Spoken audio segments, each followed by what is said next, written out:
We are recording now. All right, we're live, guys. So this is the Fresh Air team again, doing another educational lung pathology video. This At the top of the screen is Dr. Irene Sansano from Barcelona, Spain, a thoracic pathologist. Then next panel is Dr. Matt Cecchini from London, Ontario, in Canada, also a thoracic pathologist. And then there's me, Sanjay Mukhopadhyay. So we are going to talk about a um interesting surgical lung biopsy, which has a lot of educational value because it's quite a classic example of what we're seeing here. But I'm going to open up the description first. Let's start with Matt and see Okay. what he thinks about the pathologic findings here. So, Matt, I'm going to show you a little bit of this piece first, and what do you think is going on here? Yeah, so this piece doesn't actually look that bad. It looks relatively normal. Like maybe there's some subtle abnormalities around some of the airways, but a lot of this looks, at this power, not massive differences. Yeah, yeah, Whereas this other piece looks quite abnormal here, and at this low power, I think it's really nice to see the distribution here of it, right? So we really have this process that's going on is really around the pleura. And then it also has this like eccentricity around it in the middle of the piece here that, like is this one. often, Is yeah, that so what it's you're talking often, about? yeah, like this, like the central aspects of it, which is often where the airways are. So we Yeah. often describe those like there's this area of bronchial centricity to it, right? And so, Mm. and when you combine the around the subpleural area with the around the airways as well, that is a lymphangitic distribution as well, right? Mm. That's how we typically describe it. So, because that's where the lymphatics of the lung kind of follow. So at this low power here, you kind of see that, and you can almost start to make out some of the other features here. Like it looks like there's some fibrosis, but it looks like there's some other features here. And then when you zoom in, you can see that it looks like these are granuloma here. Yeah. And these are a very look like a very specific type of granuloma. These are, the very classic ones that you take a picture of and put in the textbook. And these are have a paucity of immune cells with them, so they're very lymphocyte poor, and they're very these tight, well-formed granuloma. You have these large multinucleated giant cells with them. Some of them looks like they maybe have some asteroid body type things in them. There, I don't know if the one there has it. You can zoom in a little bit more, Sanjay, but. If not, like they often have cytoplasmic inclusions that can be Yeah. either asteroid bodies or Schulman bodies, and so I think we have a granulomatous process here. It's a non-necrotizing granulomatous process, and it has this kind of class. Oh, there's a beautiful asteroid body there, Yeah. and yeah, which is a non-specific finding, but it's has cytopathic inclusions, and so yeah, I'll pause on the differential of this, but this brings up a differential of what this could be. Yeah. Irene, what do you think? Well, mm, I think Matt pretty covered the whole thing.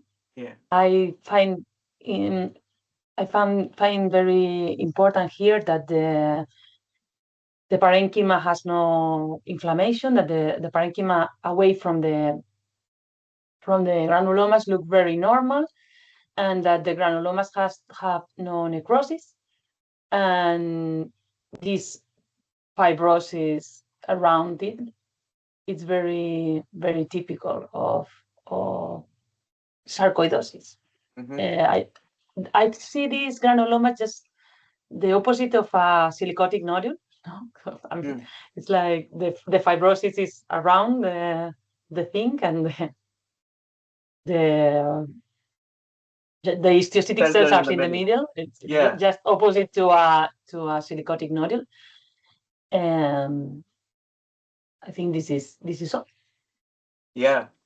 So, what is the differential here? Is there a differential here? Matt, what would be the differential here? Well, the main thing is the sarcoidosis, right? And Yeah. then there's what the beryllium exposure can also give this like identical picture, but like Yeah. like that's pretty uncommon, and Yes. but I think it's important for the trainees and stuff that are listening to this is that sarcoid is a diagnosis of exclusion, and you do need to exclude infectious and other inflammatory etiologies. But this is really the classic distribution of it. But and I think if you're seeing this piece here, you can, with the whole distribution and all the appearance, you can be confident that that's what this is, assuming they're not a beryllium minor.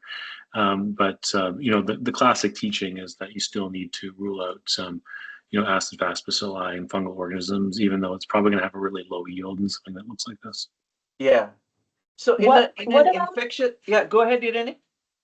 What about sarcoid-like reactions?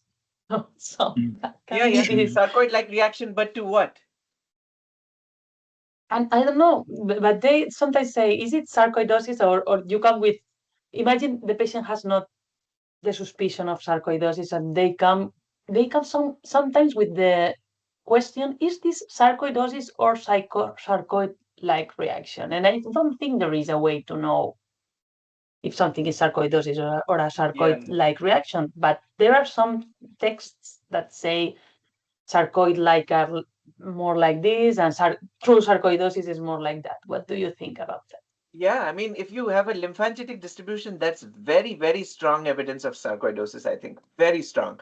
And the sarcoid-like reaction, I think, is to something, you know, it's not like just out of nowhere. So there's a sarcoid-like reaction usually to either a tumor or something that's, you know, evoking that, like some drug reaction or something. So out of nowhere, you cannot get a sarcoid-like reaction. I think that's the way I see it. To a drug, have to have a reason to have a sarcoid-like reaction. Yeah, go ahead, Irene. What were you saying?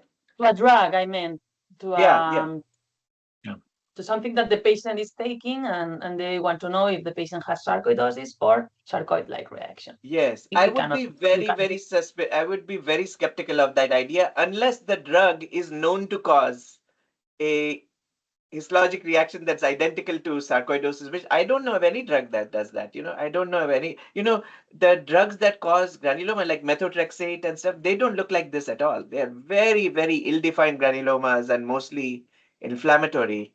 So to see well-defined granulomas, fibrosis, lymphangitic distribution, I would be much more inclined to think that the drug is just, you know, it's incidental and the patient has true sarcoidosis, you know, in that situation.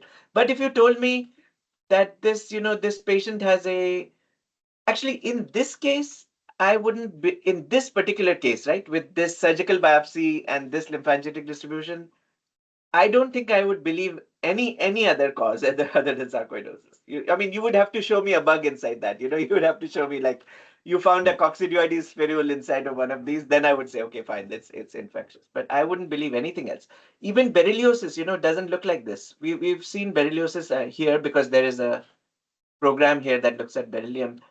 And although you can get well-formed granulomas, they are never surrounded by this kind of concentric fibrosis. You never get a lymphangitic distribution. So in my mind, it is definitely true that the differential of non-necrotizing granulomas includes berylliosis or chronic beryllium disease. But the differential of non-necrotizing granulomas that have all these features that you're seeing in this I don't even think that it's plausible that it's berylliosis. That's my, you know, very biased view about the specificity of these sarcoid features. Matt, what do you think? I agree completely. I think some of the immune checkpoint inhibitors can cause sarcoid-like reactions, but I have to say I haven't seen that. I've just heard people talk about that. I think another important teaching point here around diagnostic utility, just of how good like transbronchs are often for these, or kind of endobronchial type of biopsies, just because of this lymphangitic distribution, right? So, like as you were zooming around, you see these granulomas are really next door to all these airways here, and so I think there's a very high diagnostic yield of doing bronchoscopic biopsies and picking up these non-necrotizing granulomas that are really quite well formed. So that's typically how they're diagnosed rather than like a wedge. Absolutely. And I will say that there's a difference between seeing one granuloma on a transbronchial biopsy in who knows what setting, right? There, the differential is much wider, right? Because you don't know what else is going on in the rest of the lung, and you know, it could be anything. Whereas seeing a surgical lung biopsy with everything that is absolutely perfect for sarcoidosis, there's a little bit of a quantitative difference in your confidence level, and there should be, at least there should be a difference in the confidence level between this kind of a case and the other kind of case. But I do agree the differential of non-necrotizing granulomas is actually pretty broad. I've even seen occasionally, the reason I brought up coccidioides is I've even seen in a coccidioides case, with spherules, very typical non-necrotizing sarcoid-like granuloma. So you have to be sure it's not infection for sure. But the other stuff I think doesn't look like this. Hypersensitivity and drugs, and it doesn't form this kind of a fibrosis or a lymphangitic distribution. So Sanjay, this is as classic as you can get for sarcoid. So this is a case on your desk. What would you put in the diagnostic line in this For case? me, I would say non-necrotizing granulomas consistent with sarcoidosis. I do make an effort to look at the clinical, and the clinical is invariably some kind of sarcoid-like thing. It's usually a younger patient with bilateral lung. In a case like this, will be nodules. So bilateral lung nodules, maybe some reticular opacities. Often the radiologist also sees a lymphangitic distribution, and they are suspecting sarcoidosis in our sarcoid center. So usually that's the setting. But even if there wasn't, even if there was let's say a mass that they were suspecting was malignancy, I would still tell them, look, this is not malignant, and I strongly think that this is sarcoidosis based on the imaging. Would I be as confident with a transbronch? Probably not. I would hedge it a little bit on a transbronch. But on a surgical lung biopsy like this, I feel like it's my duty, to tell them that this is sarcoidosis, Right. Irene, any thoughts? What do you think about the I do surgical that. versus transbronchial? I normally say non-necrotizing granulomas and consistent with suspicion of sarcoidosis, because I work with transbronchs, as you know. Yes. But I work with cryobiopsies, and I think you are able to see even the lymphangitic, not only the ones that are down the airway, but you see some septum, and I think I can see the distribution pretty well. So yeah, on a cryobiopsy. it's very the cases that look really with these granulomas and with the distribution are normally sarcoidosis and don't give you much trouble. Yeah. Have you seen, Irene, classic findings like this, in the pleura and all that stuff? And I know you also get explants from sarcoidosis. Have you seen classic cases like this that turn out to be a different etiology, like that are proved to be a different etiology? No, I don't think I have not even seen berylliosis. So I think only sarcoidosis. Yeah, and actually that's a great point to make. Out of 1,000 cases like this that you see, 999 will be sarcoid, and maybe one will be beryllium. Not even with this morphology. But actually, berylliosis is super rare in pathology practice to see. Whereas sarcoidosis, all of us see sarcoid cases all over the world, right? All of us see sarcoid cases, but beryllium is not that common. It's very, very uncommon to see a true chronic beryllium disease with the exposure history and then everything, and the beryllium lymphoproliferative, the test, the LPT test. So yeah, it is definitely theoretically in the differential, but practically speaking, it's a zebra. Berylliosis is a zebra. Anything else we missed, guys, on sarcoidosis? Did we talk about what the lymphangitic distribution means? So I think Matt mentioned this already. So along the pleura, down the interlobular septa, and around the bronchovascular bundles, which is where the lymphatics of the lung normally run. So for example, this structure here is an interlobular septum, and if the granulomas were along that would be lymphangitic. Just like here, this pleura, you can see granulomas around this here. So this is part of a lymphangitic distribution, just like Matt was saying in the beginning.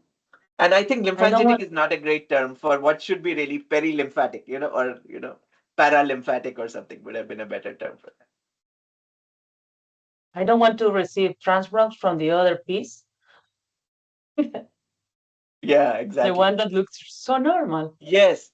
Just imagine you can have sampling error even with a surgical lung biopsy is what this shows you, right? You can have a gigantic piece of tissue in a sarcoid case and there's not a single granuloma in here. Oh, maybe there's some over there, but very rare, right? Like, I mean, the vast majority of this gigantic piece of tissue is completely normal. It's completely normal. Yeah, so yeah, sampling error is a real thing. This is where it's worth to check the CT or to check what they are seeing. If they are seeing nodules and you have this in a transbronch or in a surgical lung biopsy, you have to say somehow in your report that what you are seeing is not consistent with a nodule. Nothing that it's making a nodule there. So give me the nodule. Yes, but I mean, What isn't that obvious, Irene? Like, if you have a patient with nodular disease and you have a piece of normal lung on histology, isn't that sort of obvious that they missed the lesion, or do we have to tell them that you missed the lesion? I think we have to tell them. You have to tell them. I think we have to tell them. We have to tell even to the pathologists, to Yes, some pathologists that are maybe that they have to try to see that this yes, has to make sense with that. You can see smoking related changes, but it wouldn't make that image. So it wouldn't make a can be the nodule. Yeah, background or something else. So yeah, having this thing, that obvious thing in mind is very important. yeah. So your approach is when you get a fragments of normal lung and the patient has a lung mass or a nodular thing, you say in the comment that this is not representative of the Normal main. lung, no mass forming lesions in this thing. Yeah, yeah. Matt, do you do the same thing? Do you explain it in your comment when you have a thing like that? Yeah, I kind of spell it out just to make it clear that they hadn't captured the diagnostic abnormality. Yeah. Your the joke about this is the needle was in the lesion, but the lesion is not in the needle. Well, and it's funny because the radiologist will like sometimes they'll show the image and be like, "Look, my needle was in it." My And you're needle like, was "I right don't there. know." Yeah, my needle was right there. Yeah. Your It's needle like, was well, in you the got a lesion, bunch but of the lesion normal is not lung. in the needle. Yeah. So you sent it to microbiology. Yeah. All That's right, guys. funny. I think we covered a Cool. lot here. Okay. Great. Should we stop? Yeah, that's great. Thanks. Thanks, Okay. everyone. Thank you so much. Thank you both. Thank you.